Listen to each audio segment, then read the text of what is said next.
राजराजेश्वरी बेसरे दर्शन देले मां मंगला।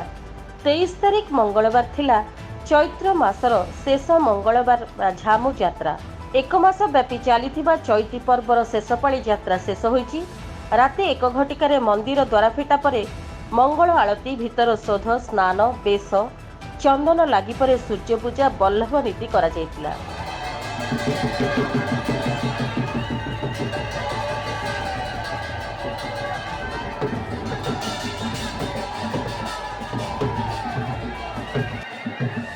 बल्लभ नीति परे सकाळ धूप बंदापना आळती परे सर्वसाधारण दर्शन पई मंदिर साहाण मेला करा जायतिला।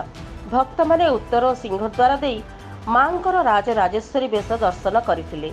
महिला माने मंदिर बेढ़ारे निज स्वामी और परिवार मंगल कामना करी पंथेई पूजा करथिले। मंदिर प्रशासन और स्थानीय पुलिस पक्षरु सुरक्षा व्यवस्था ग्रहण करा जायतिला।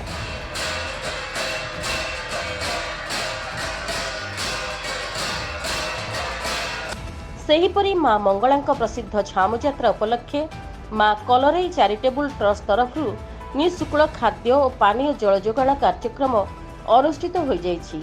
एही कार्यक्रमटी को ट्रस्ट प्रतिष्ठाता समाजसेवी इंजीनियर रंजीत कुमार स्वाई, कार्यक्रम संयोजक डॉक्टर चित्तरंजन विश्वाल, सांबादिक डॉक्टर राजेश कुमार महांती और ट्रस्ट समस्त सदस्य एवं काकटपुर अनेक युवक सामिल होइथिले।